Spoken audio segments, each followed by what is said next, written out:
Mais où se trouve ce pays paré d'aussi beaux paysages sauvages?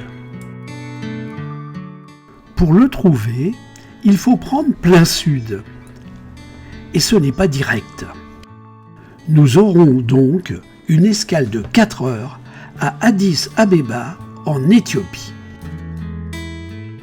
En partant de la capitale, Windhoek, nous effectuerons un circuit du centre du pays au parc Etosha.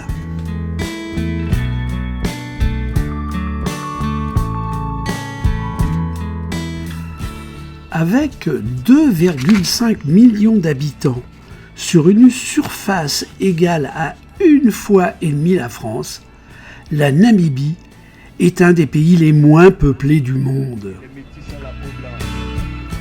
Son histoire est marquée par des colonisations allemandes et sud-africaines.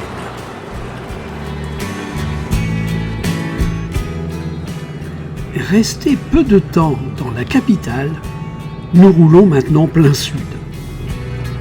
Le paysage est bien vert, la saison des pluies est tardive cette année. Heureusement pour nous, durant notre périple, il ne pleuvra que 2 fois et nous étions dans le bus.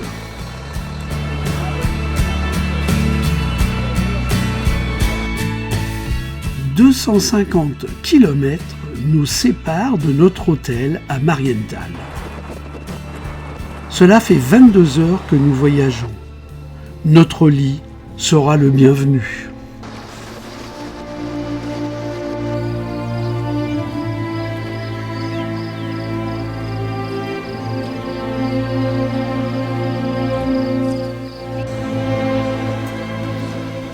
Ce matin, le ciel est bleu.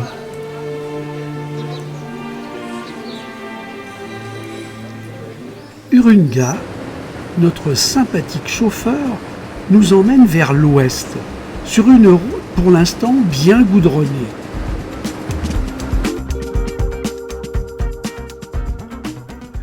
Cela ne dure pas. Les 2 tiers des routes du pays sont des pistes.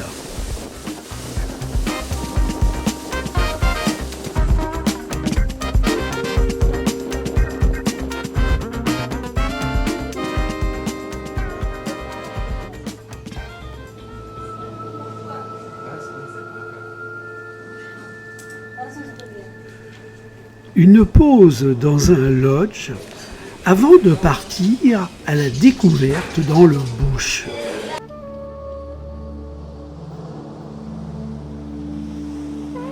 Les Bushmen sont des chasseurs-cueilleurs devenus sédentaires au fil des siècles. Longtemps discriminés, il serait plus de 100 000 environ dans les steppes du désert du Kalahari, qui couvrent la Namibie, l'Afrique du Sud et une large partie du Botswana. Nous les suivons jusqu'au village.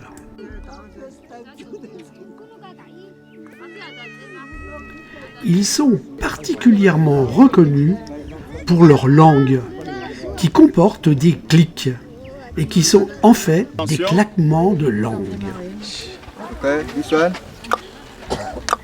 Hubert demande à notre guide Bushman de nous familiariser avec cette langue.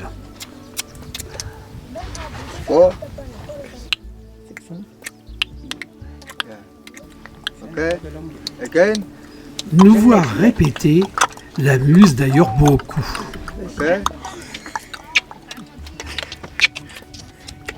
En 4 clics.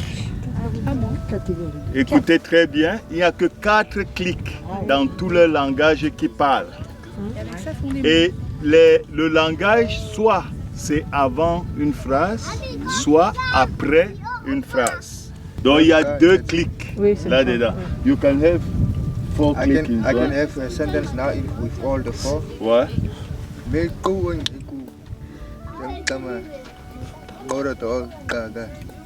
Yasmine.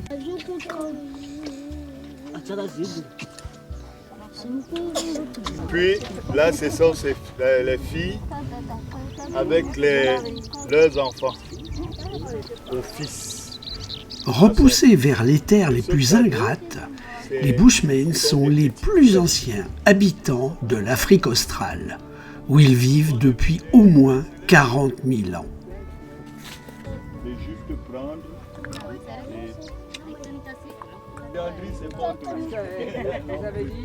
C'est un arbre qui a des fleurs rouges.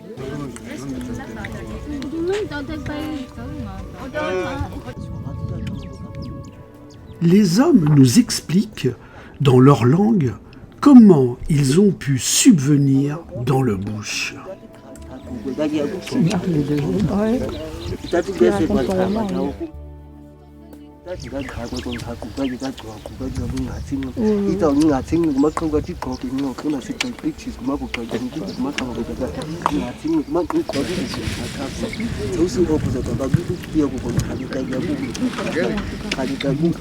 En fait, il vous explique comment est-ce qu'il chasse. La bête qui vient manger les termites, les rhioteuropes. C'est de la même famille que les fourmiliers.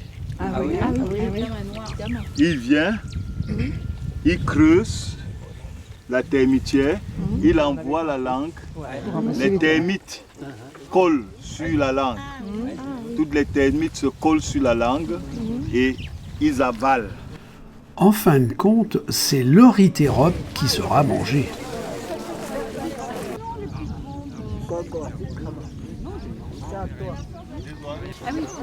De l'acacia erioluba. Et c'est très riche en protéines végétales pour les animaux.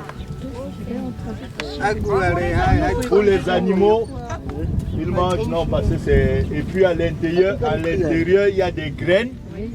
Et ils font des colliers, des bijoux ici avec. Faites attention de vous approcher.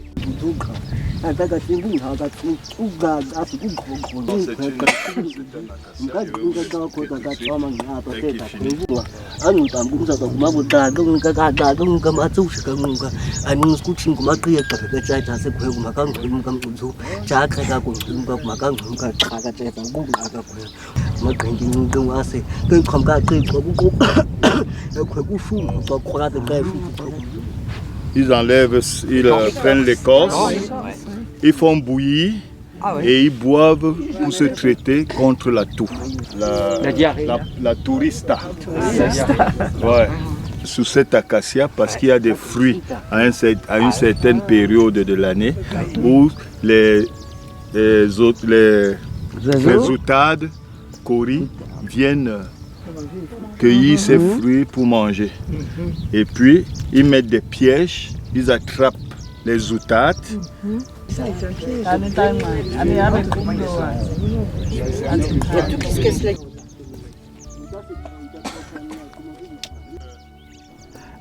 Après toutes ces explications, nous reprenons les véhicules pour d'autres rencontres.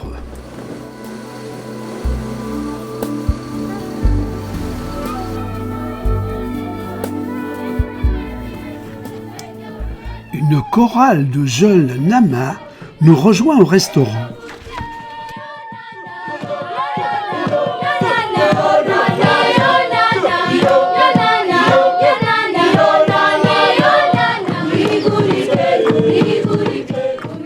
Les Nama sont des éleveurs d'Afrique australe, christianisés depuis le XVIIIe siècle.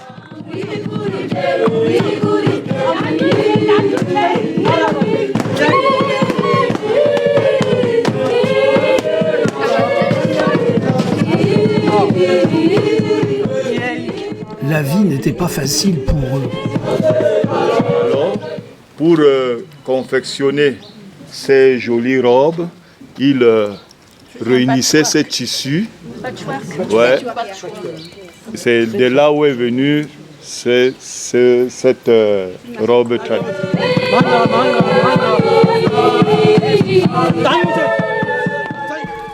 Du fait des heurts avec les colonisateurs allemands fin 19e, ils sont persécutés puis déportés massivement en 1905.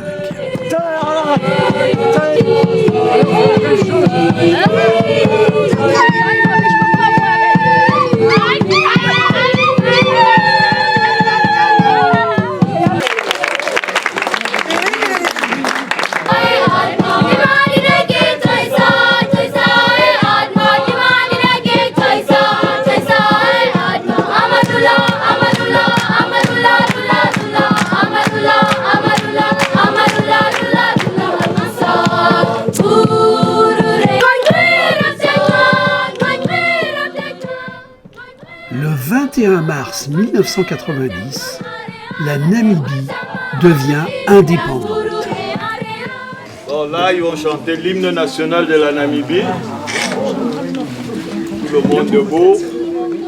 Namibia, land of the bright freedom. Namibia, our country. Beaucoup d'émotions dans cette interprétation.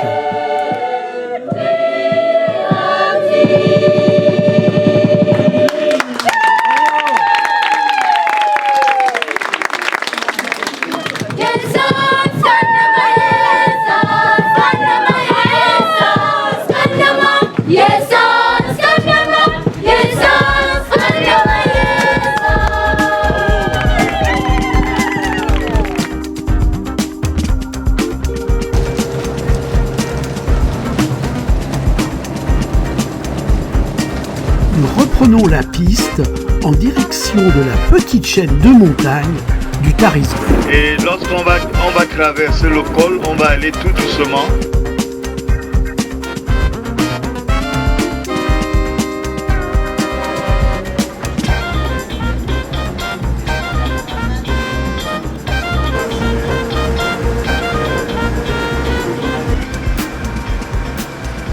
Beaucoup de pistes. Mais nous approchons. Cette nuit, ce sera camping dans le désert du Namib.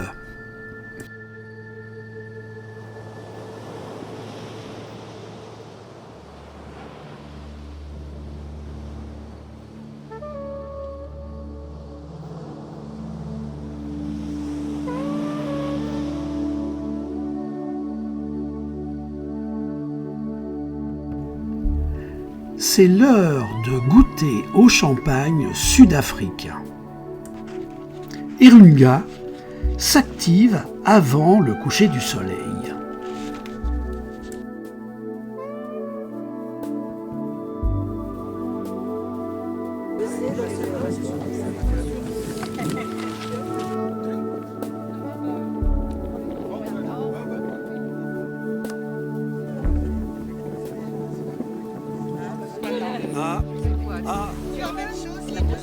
Ouais, non, c'est différent. On a bien fait de venir quand même.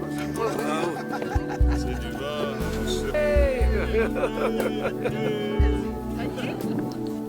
Le ciel prend des couleurs magnifiques.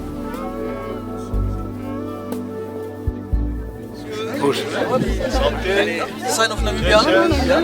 Ça, c'est la carte de la Namibie. Oui. Là. La vie est belle.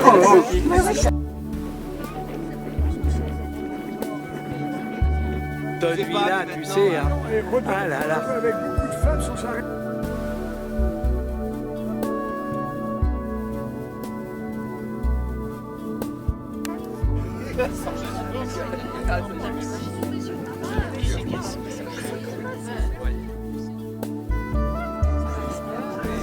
La dune 45, pourquoi? Parce que c'est à 45 km de l'Angola. Hubert nous prépare pour demain, C'est pour cette raison qu'on l'appelle. car le lever Elle est a à 5 heures. 170 mètres d'auteur. Mais avant de prendre le petit déjeuner, vous allez grimper juste un peu la dune pour observez le lever du soleil. Vous allez redescendre et le petit déjeuner sera juste au pied de la dune. Et en...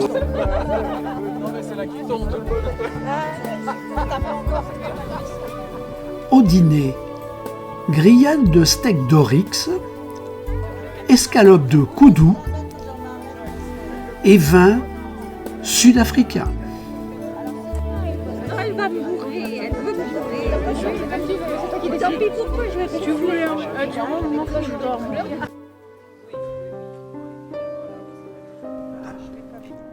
À l'aube, le paysage est d'une beauté saisissante. Les dunes, à perte de vue, semblent appartenir à un autre monde. L'ascension commence et nous atteignons vite nos limites.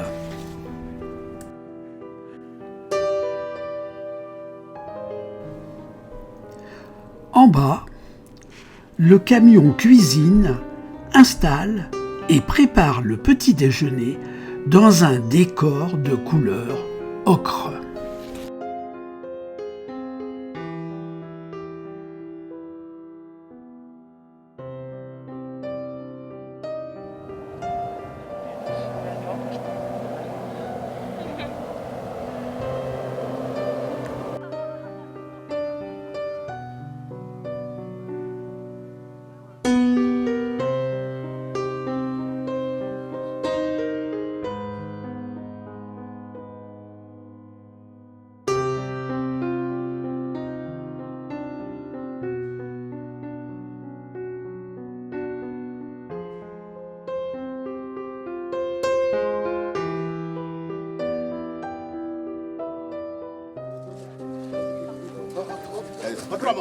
Dès qu'il me donne l'ordre, je vous signale.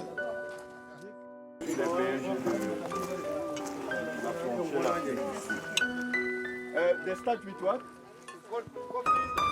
Vous pouvez commencer par du café.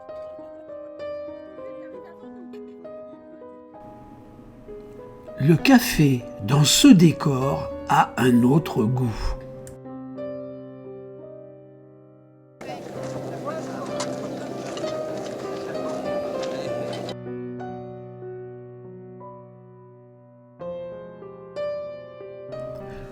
Nous empruntons un 4x4 brinque-ballant pour pénétrer jusqu'au fond de la vallée. Alors là, je sais pas ce qu'on va faire.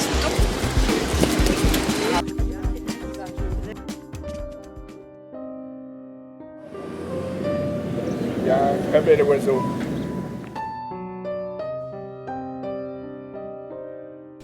Le nara ressemble à un melon.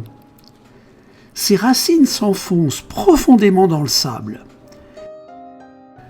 Une marche tranquille de 3 km nous approche d'une cuvette surprenante d'argile blanche, entourée des dunes les plus élevées du Namib.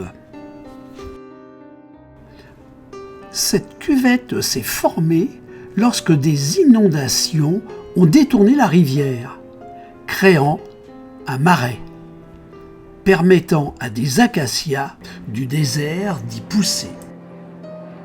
Par la suite, des dunes ont entouré la zone, bloqué l'arrivée d'eau, entraînant la mort des arbres.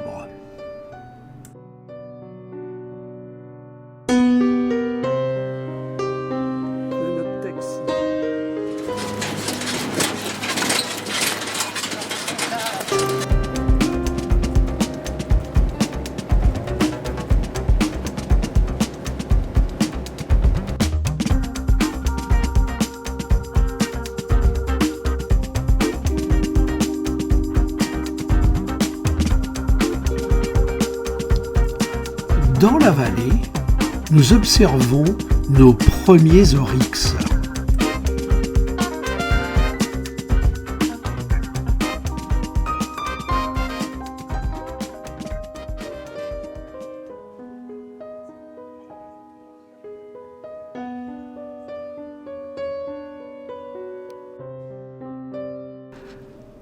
le canyon nous laisse un peu sur notre faim.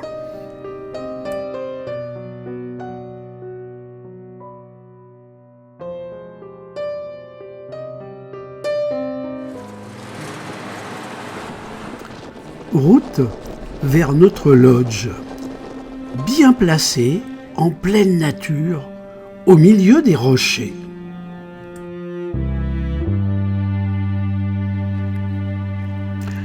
Il semble qu'un géant a posé sa boule de pétanque derrière notre tente chalet.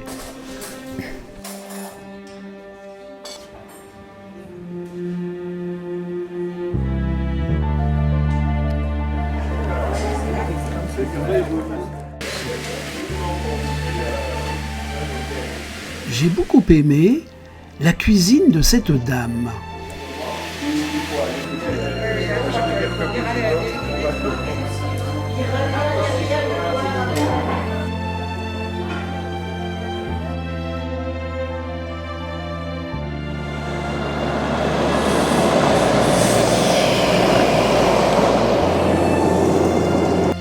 À la sortie de la ville, une station d'essence a refait son décor.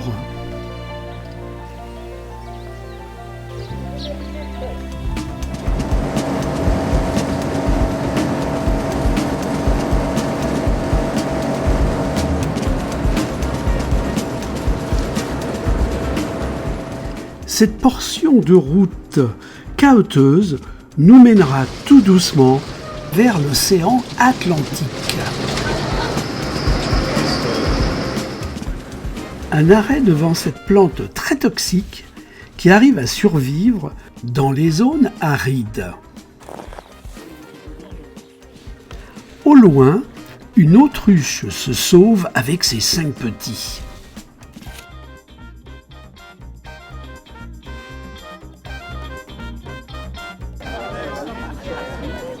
Le temps de réunir tout le monde.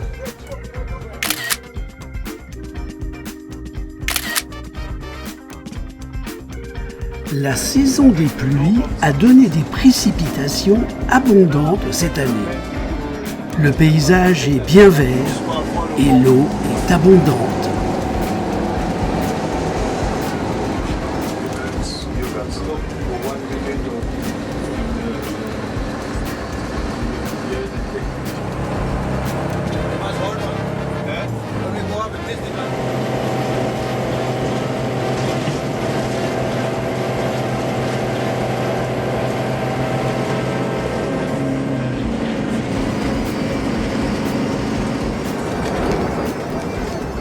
De l'autre côté du col, la montagne est formée de schistes veinissés, qui a la particularité d'avoir un aspect feuilleté.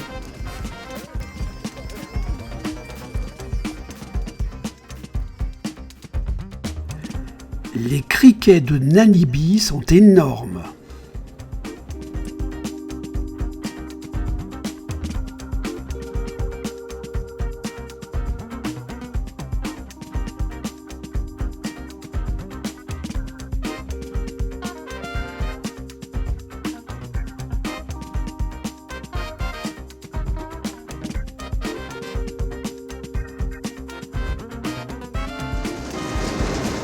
Avant l'océan, le désert.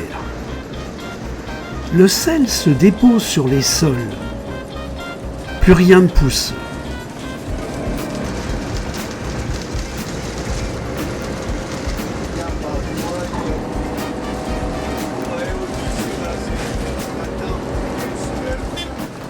Nous approchons de notre destination, l'océan, et derrière ces dunes.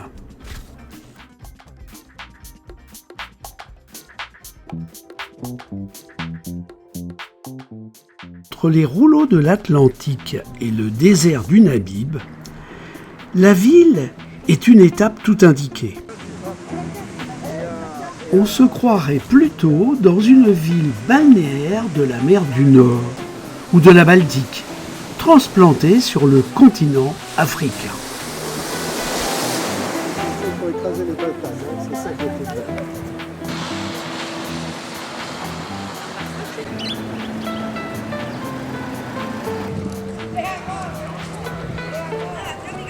stoppés par un troupeau d'éléphants. Pourtant, nous ne ferons pas affaire.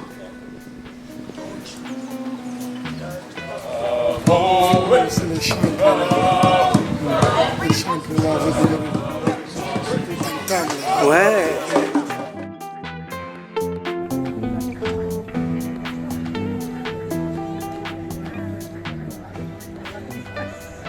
Son charme de ville provinciale allemande est très prisé des habitants de la capitale.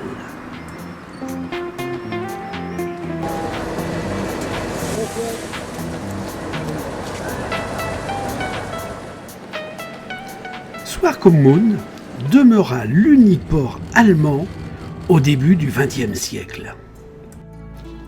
À la fin de la Première Guerre mondiale, la région fut administrée par l'Afrique du Sud. Les activités portuaires furent transférées à Wallis Bay.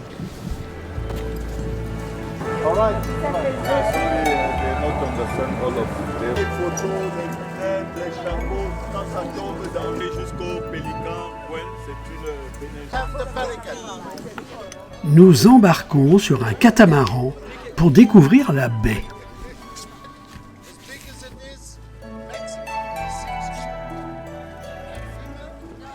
À peine parti, le bateau est pris d'assaut par des pélicans et une otarie à fourrure.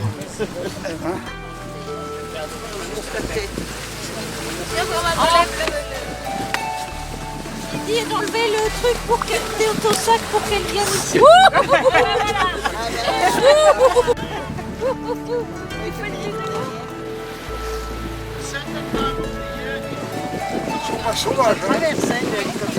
Essayons d'aller plus loin que ce bateau-là. Le Benguela est un courant froid qui remonte de l'Antarctique le long de la côte depuis l'Afrique du Sud. Il maintient un anticyclone qui se traduit par un brouillard persistant sur la côte namibienne.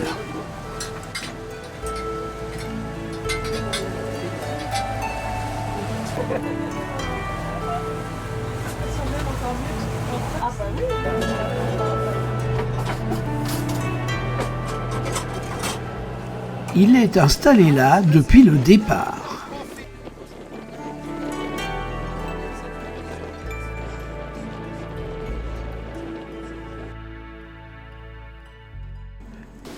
Nous approchons.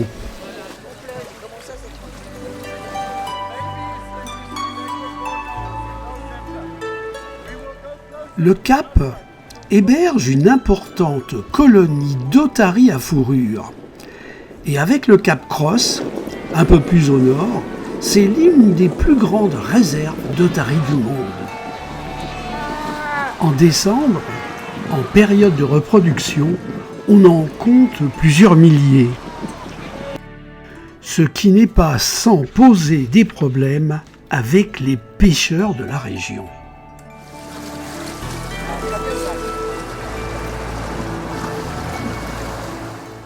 Au retour, nous trinquons à notre croisière avec un effervescent d'Afrique du Sud accompagné d'un délicieux plateau de fruits de mer.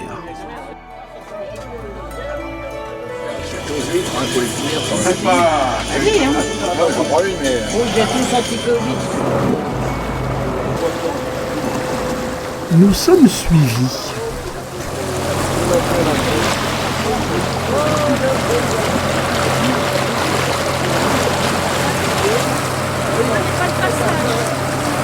Oui, ben elle nous a quittés pour aller de l'autre côté. Par exemple, tout à l'heure, elle était à la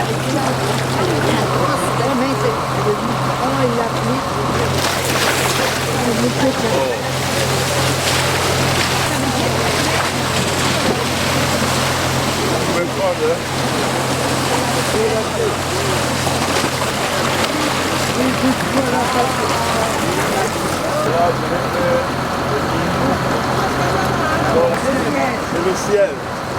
Le blanc, c'est la transparence. Et le vert, c'est nous retrouvons la terre ferme pour grimper dans un 4x4.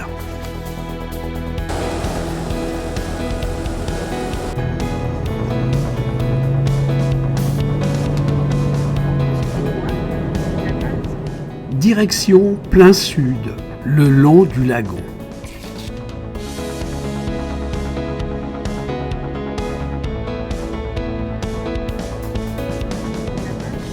Des flamants roses y séjournent, ainsi que de nombreux oiseaux de mer.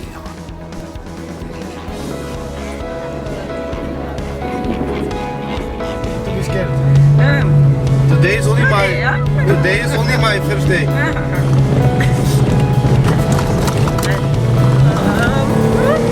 On va presque sauter là.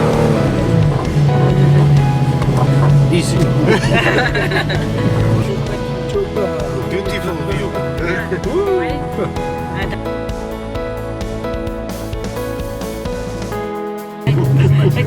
Manteau pointu.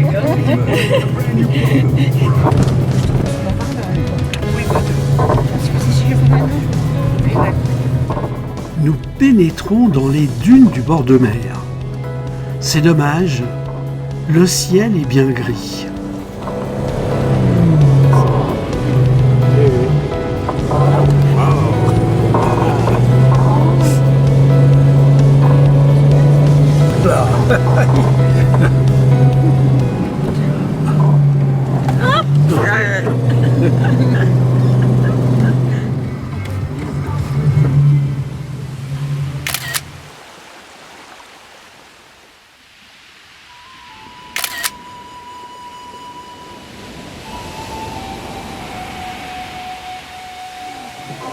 Jean-Jacques, la voiture de devant, est-ce que tu crois que c'est une Toyota?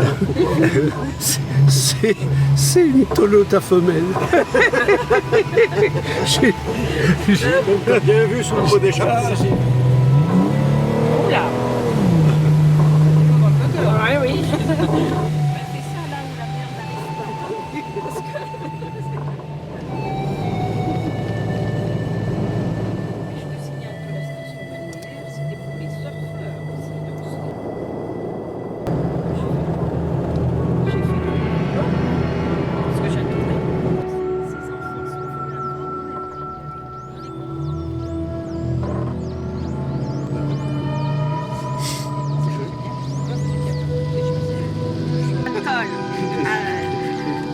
Merci. C'est vraiment uniforme. Oui, c'est beau. C'est très très beau. C'était la lune.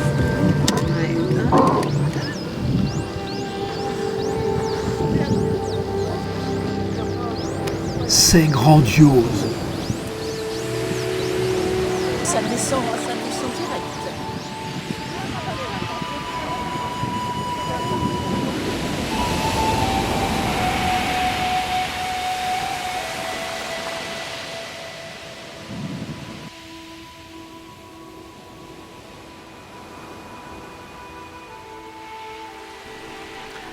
Comme ce matin sur le bateau, les conducteurs ont prévu un déjeuner dans les dunes, accompagné d'un autre vin d'Afrique du Sud.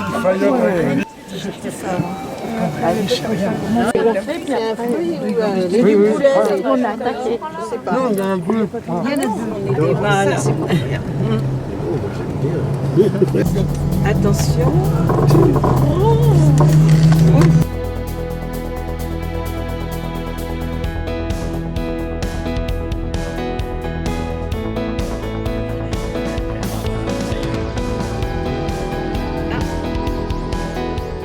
Un autre arrêt dans cette immensité de sable.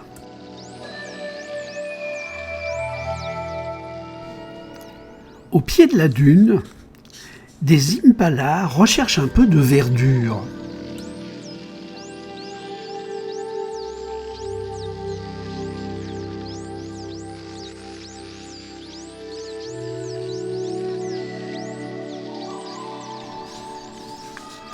En sortant d'un virage, nous surprenons un couple d'autruches.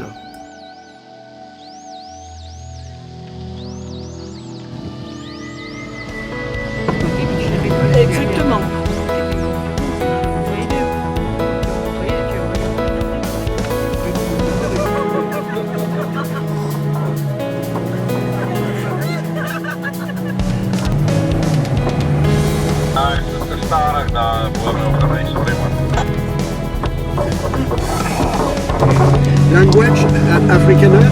Yes, by you.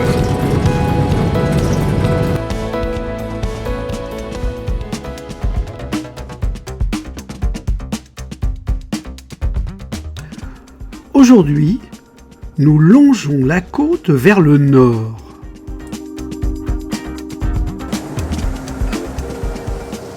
Antis Bay est surtout connu comme spot de pêche à la ligne.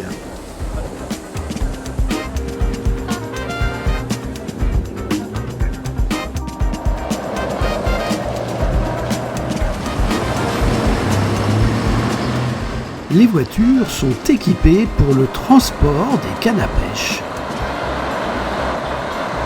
Ce monsieur vend des appâts.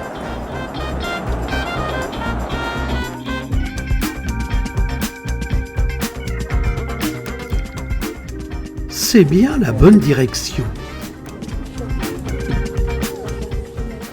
Ce massif de granit et de cristaux rosés lui donne cet aspect singulièrement rouge. C'est le point culminant du pays. Comme disait notre chauffeur, ne passez jamais devant une station-service sans faire le plein.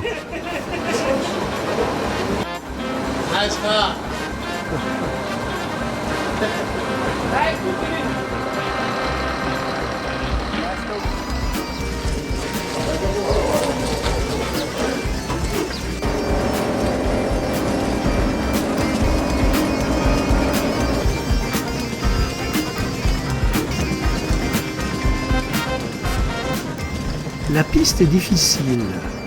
C'est une vraie tôle ondulée. Tenez-vous bien. Tenez-vous bien. Yeah, you can go. Il va rouler un peu vite.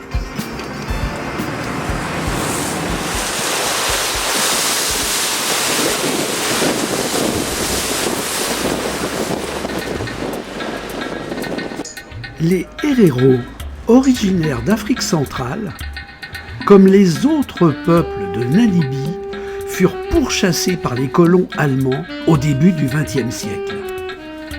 80% trouvèrent la mort.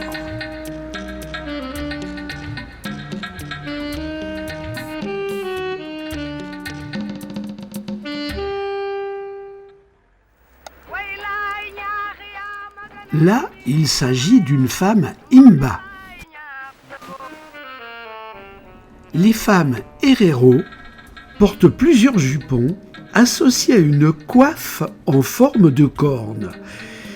C'est un héritage des missionnaires allemands de l'époque victorienne.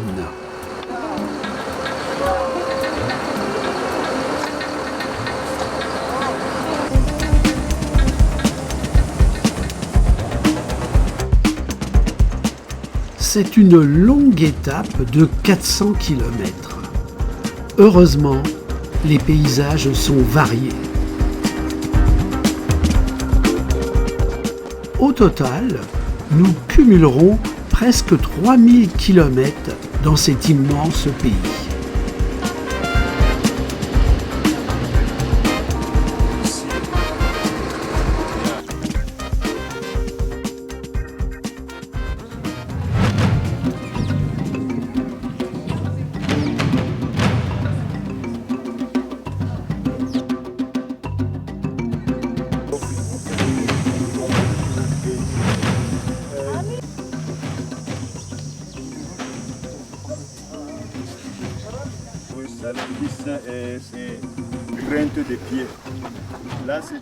Réalisé dans du grès rouge et remarquablement conservé, d'innombrables gravures rupestres laissées par les premiers bushman représentent otaries, lions, girafes. Là, il y a nous. Là, c'est un rhinocéros. Le rhinocéros noir. On estime que les gravures, classées au patrimoine mondial de l'UNESCO, datent d'au moins 1500 ans avant Jésus-Christ. Une source coule ici.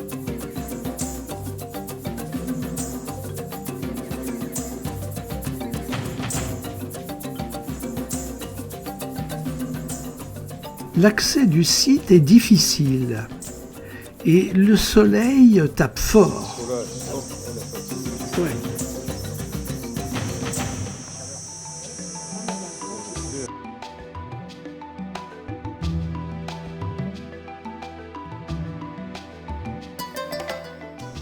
Je ne me lasse pas de ces couleurs.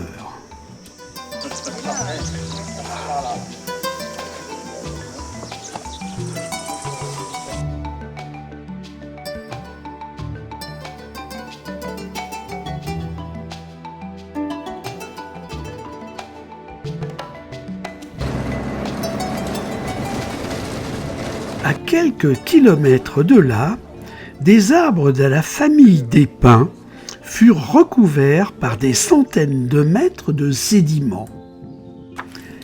Il y a de ça environ 280 millions d'années.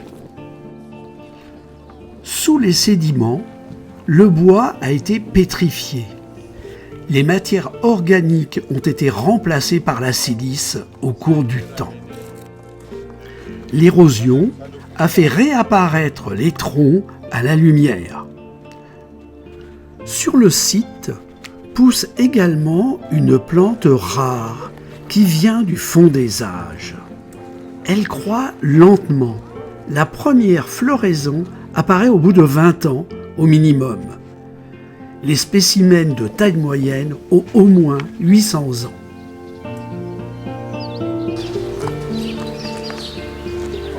Ici, pas de chance. Une coupure d'électricité générale impactant toute la région nous privera de lumière. Et bien plus gênant, d'eau. Le lendemain matin, l'électricité n'est toujours pas revenue.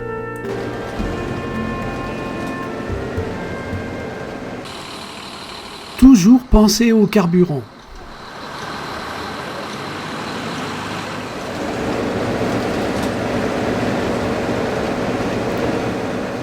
Sur la route du parc, nous croisons un village Imba.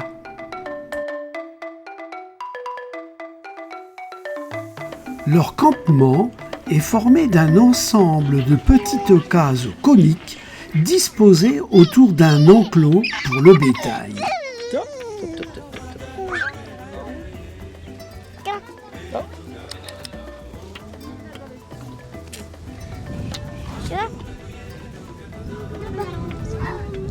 Un feu doit rester allumé en permanence. Il est le lien indispensable entre le monde des vivants et celui des morts. Ce sont des semi-nomades qui mènent encore de nos jours une vie proche de celle de leurs ancêtres.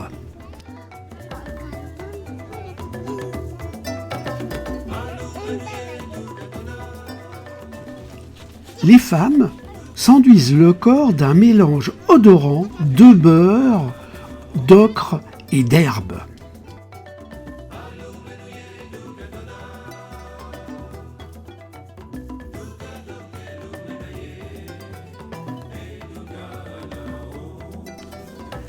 Cette substance pare leur peau d'une teinte orange foncé et fait également fonction de protection contre le soleil.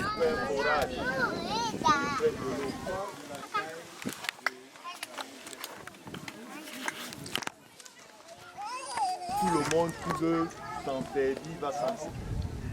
Les femmes ne s'habillent pas à l'occidental et portent pour tout vêtement une jupe plissée de peau.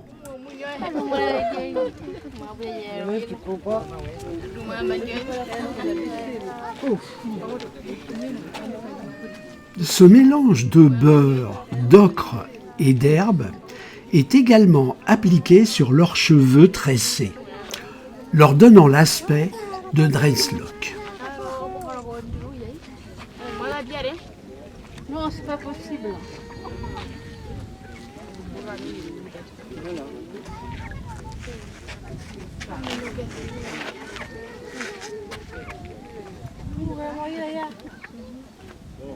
Là, vous avez de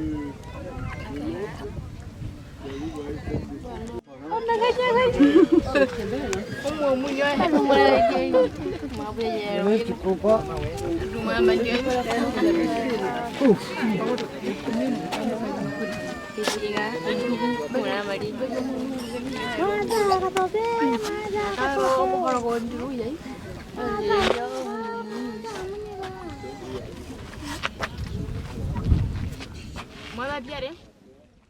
Quelques autres parfums qui le cherchent dans le bouche, ils brûlent la fumée, ils mettent là et puis ils font parfumer tous leurs vêtements. Ça c'est. Là vous avez des nages. C'est l'extrême dureté de leurs conditions qui a permis aux Himba de survivre aux sécheresses et aux guerres des années 80 et 90. La population joue maintenant un rôle politique au plan national. Si on ne part pas maintenant, je n'aurai bientôt plus de montre.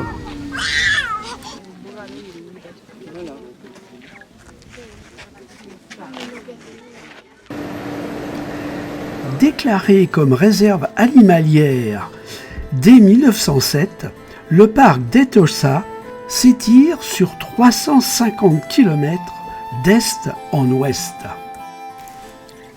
Le parc se visite en sécurité de l'intérieur d'un véhicule. En cette fin de la saison des pluies, le parc est bien vert et les animaux trouvent facilement dans le bush des points d'eau accessibles. Nous partons à leur recherche.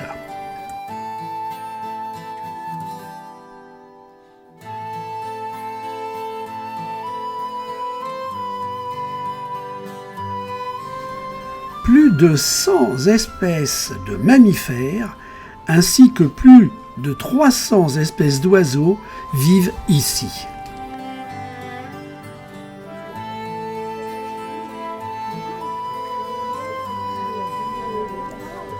Il faut avoir de bons yeux pour les apercevoir à l'ombre d'un acacia.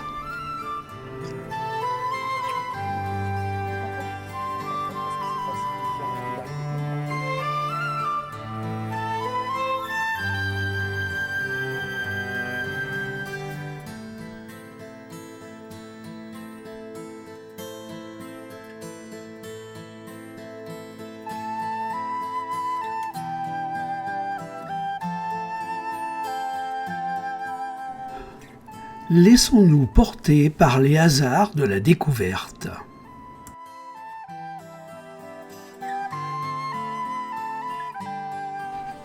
Cet écureuil, que l'on appelle aussi écureuil de terre du Cap, vit en groupe de 2 à 4 individus sans hiérarchie particulière.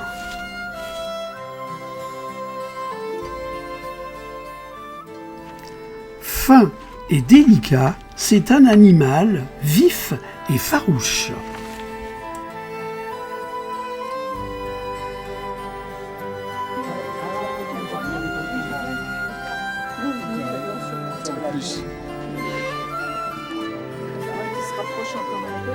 Les deux faces. Le rhinocéros a besoin de points d'eau, notamment pour prendre des bains de boue qui le rafraîchissent et le protègent des parasites.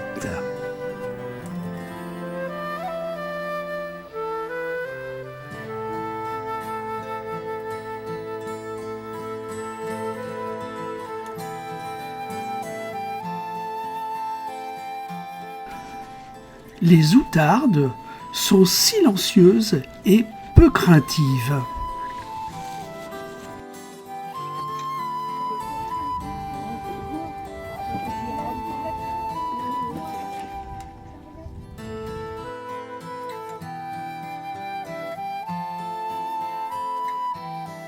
L'oryx peut survivre quasiment sans eau. Il est le symbole de la Namibie. À droite, il y a un chacal couché, juste là devant. On va avancer un peu.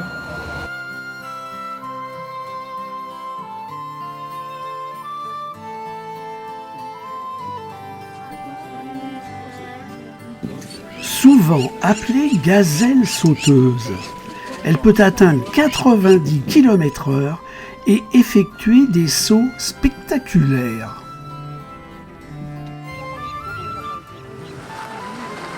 Le soleil se couche, nous quittons le parc. Nous reviendrons demain.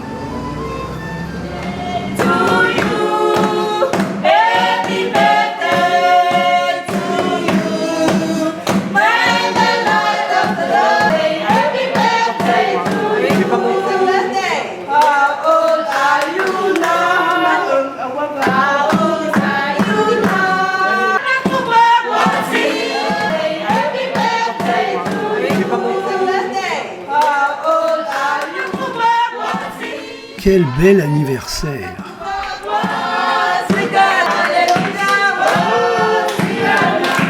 Bravo, bravo, bravo, bravo.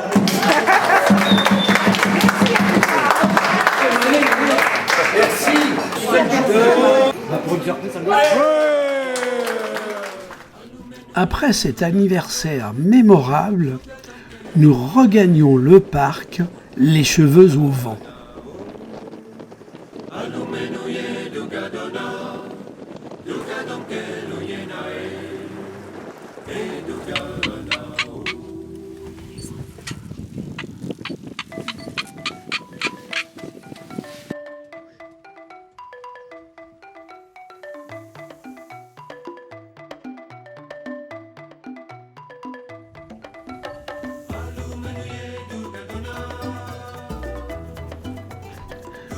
De taille imposante, le grand koudou passe la moitié de la journée et une partie de la nuit à se nourrir. Il boit peu.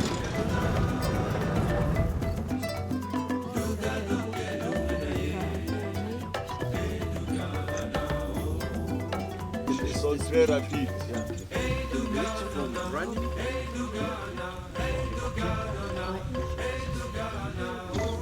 Au centre du parc, le fameux lac Salé asséché. Formé par l'assèchement d'une vaste mer intérieure dont l'évaporation daterait de 2 millions d'années. Il y a aussi à certains endroits des sources naturelles qui coulent, qui remontent du sol.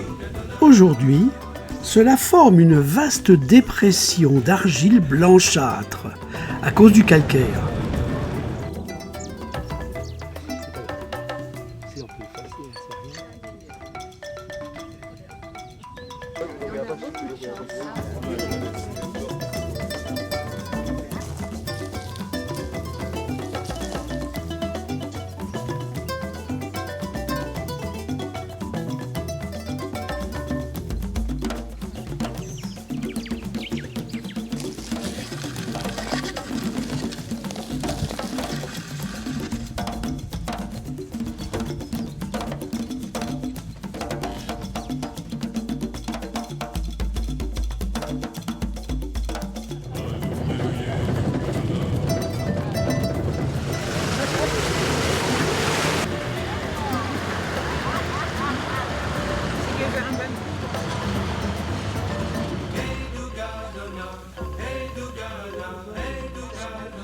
Quand un seul arbre fait toute la différence dans cette immensité.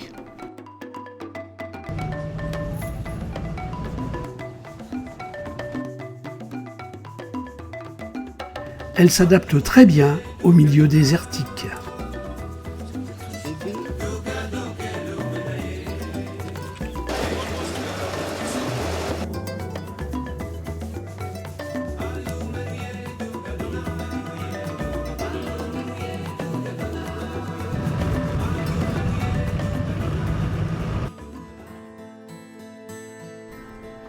En principe, la femelle se penche vers la végétation, alors que le mâle broute en extension. Ici, il s'agit donc d'une femelle.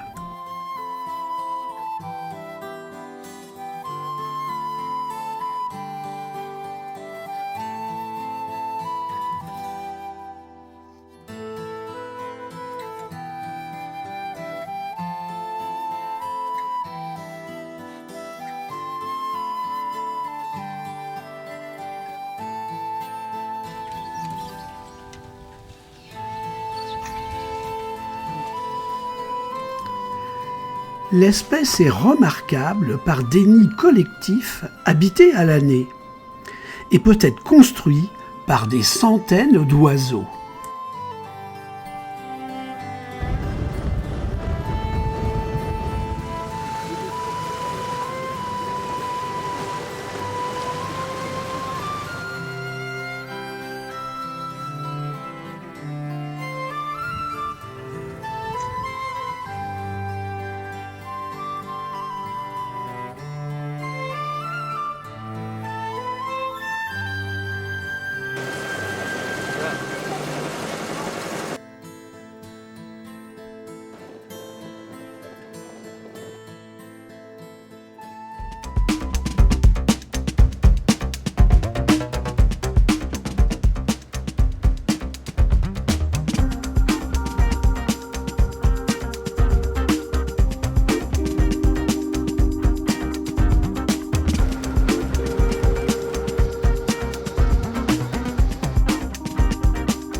Il est temps d'ouvrir les portes du magasin.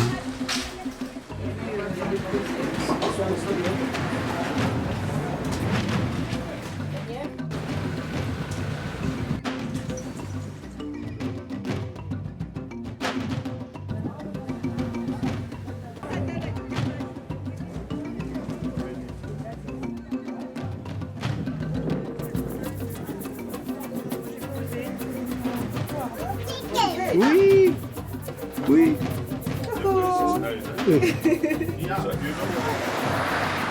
Après les achats, nous profitons d'une pause déjeuner.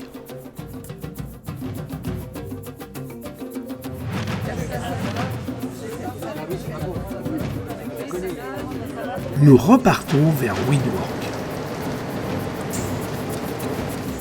Cohabitent ici, dans ces townships, des gens d'ethnies différentes, répartis par quartier. C'est tentaculaire. Les habitations s'étalent sur plusieurs collines autour de la ville. 60% des 300 000 habitants de Windhoek habitent ici. Paisible et propre, la ville ne correspond pas vraiment à l'image que l'on se fait d'une capitale africaine. Toutes les influences sont présentes. La rue Fidel Castro mène à une église luthérienne, après avoir croisé l'avenue Bismarck.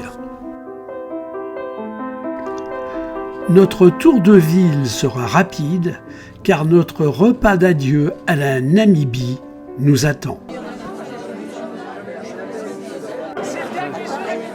Je vais venir te voir, j'ai pas assez d'argent. Ah ben, je vais regarder si j'en ai.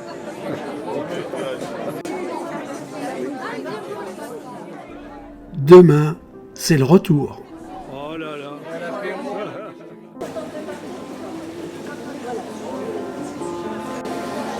Les valises sont bouclées et c'est parti.